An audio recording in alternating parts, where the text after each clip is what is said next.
गाओ, वैसे गाओ, मुंह से गाओ।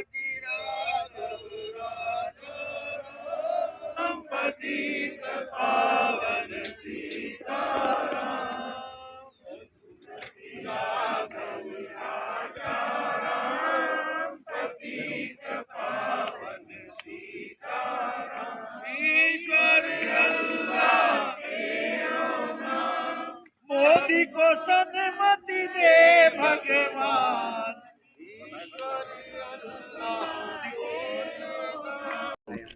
देखिए, आज जैसे कि हमने आपको कल भी प्रेस वार्ता करके मीडिया बंधुओं को बताया था, पत्रकार बंधुओं को बताया था कि जो मनरेगा का जो इन्होंने नाम बदलने का चलन चलाया है, जो मनरेगा में इनकी धांधलेबाजी चल रही है, उसी को लेके हमारे जो 100 दिन के प्रोग्राम है, उसी में ये प्रोग्राम सम्मिलित था।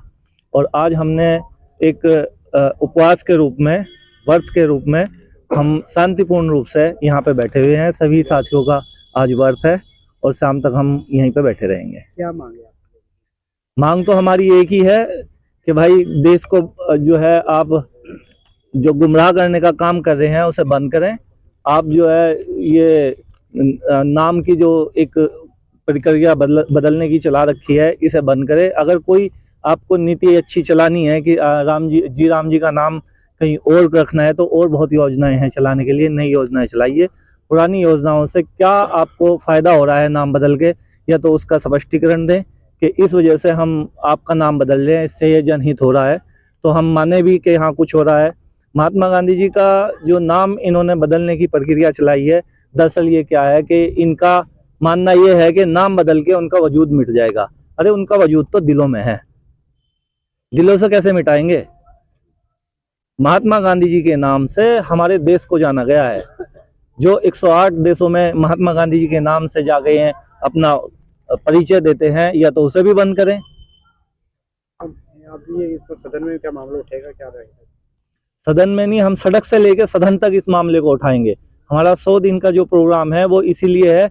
हमारा कल से प्रेस वार्ता से लेकर और ये प्रोग्राम चालू हो चुके हैं। इसके बाद 12 तारीख से हम हर न्याय पंचायत पे, हर ग्राम पंचायत पे जाएंगे और लोगों में अपना समझाने का काम करेंगे। भाजपा के जो नेता हैं या जो उनके समर्थक हैं, उन्होंने भी गोष्ठी का आयोजन किया है कि हम भी गांव-गांव जाएंगे और जो मनरेगा का जो नाम बदला गया है, जो इसमें सुविधा दी जा रही है, उसके बारे में जनता को बताएंगे।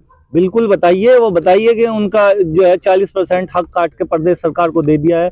प्रदेश सरकार पहले ही कर्जे में चल रही है। जो क्या जरूरत थी उस नियम को बदलने की, बताइए। वहां पे किस वजह से उनके ये 80% जो केंद्र के पास था वो काट के जो है उन्हें दे दिया गया प्रदेश सरकार का। इसमें क्या फायदा है बताइए। नाम बदलने से क्या फायदा हुआ ये भी बताइए जनता को। हम भी आपके साथ चलेंगे, बताइए आप। हम यही तो पूछ रहे हैं कि हुआ नाम बदल के फायदा क्या हो रहा है। राज्य के विधायक हैं, उन्होंने कहा है कि 75 साल जो है कांग्रेस ने पूरा खाया है, 20 दलालों में जो है खाया है इसको, मनरेगा को। अब उसका नाम बदला जा रहा है तो इन्हें खाने को नहीं मिलेगा, इस वजह से ये क्या ये कौन सी बात होगी कि नाम बदलने से खाने को नहीं मिलेगा? और खा तो फिर 12 साल से, ये भी 12 साल से खा रहे हैं। 12 साल से जो सरकार है, अब तक कौन खा रहा था? कौन मनरेगा चला रहा था? 12 साल से कांग्रेस पार्टी मनरेगा चला रही थी क्या? यही सरकार यही तो काम करा रहे थे, तो भ्रष्टाचार ये कर रहे थे। और आप बताइए किस चीज में भ्रष्टाचार नहीं है? आप पत्रकार बंधु यहाँ खड़े हैं, आप अपने दिल पे हाथ रख के बताइए कि महंगाई और भ्रष्टाचार किस सीमा पे खड़ा है? जब चुनाव आते हैं या कोई भी मामला होता है, महंगाई का मुद्दा नहीं उठाया जाता, सिर्फ जाति को लेकर वोट बैंक का इस्तेमाल किया जाए, एसआई को लेकर क्या कहना है? मैं तो कल भी आप लोगों को बता रहा था, इनके पास मुद्दा ही ये बचा है। 24 में जब इन्होंने देखा कि इनके पास अयोध्या का मुद्दा था, राम मंदिर का, 24 में इन्होंने बहुत उठाया, उसे बहुत उठाया, लेकिन वो लोग समझ चुके थे, जनता समझ चुकी थी राम मंदिर का कोई मुद्दा चलने वाला नहीं है। 24 के बाद मोदी जी की सरकार हिल गई, गठबंधन की सरकार आई।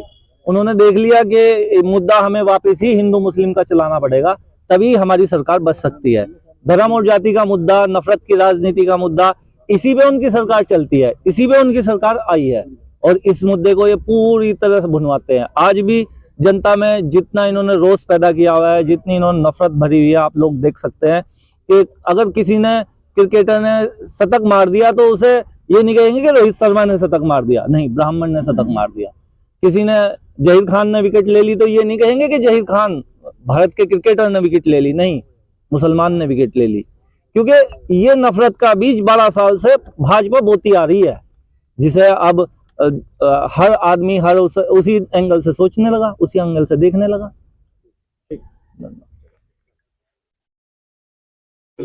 आंदोलन क्या था? खिलाफत आंदोलन 1919 के आसपास वो आंदोलन चला और उसके परिणाम स्वरूप उस समय महात्मा गांधी जी ने अपना सहयोग आंदोलन वापस ले लिया और खिलाफत आंदोलन को समर्थन दिया। देश के मूल जो इस देश के मूल समाज था उसको दोयम दर्जे का सिद्ध करने का प्रयास किया गया और देश के संसाधनों पर पहला अधिकार किसका है? विधर्मी समाज का है, ऐसा सिद्ध करने का प्रयास किया। और बहुत सारी घटनाएं उस दौर में घटी। जेलों तक में पहला अधिकार अगर खाने का किसको मिला? विधर्मी समाज को मिला। देश के हर संसाधन में पहला अधिकार किसका है? इस देश के मूल समाज का यह सिद्ध करने का प्रयास किया गया। बहुत लोग उस समय देश पे काम कर रहे थे, इसका चिंतन बहुत लोगों ने किया होगा, पर एक व्यक्ति को लगा कि नहीं, इसका हल निकालना पड़ेगा। क्या हल है? हिंदू समाज की अस्मिता जगाना पड़ेगा, हिंदू समाज में जागृत होना पड़ेगा, हिंदू समाज को एकत्र करना पड़ेगा, हिंदू बल को, हिंदू भाव को दृढ़। आज का जो क्या कार्यक्रम रहा सहकार का?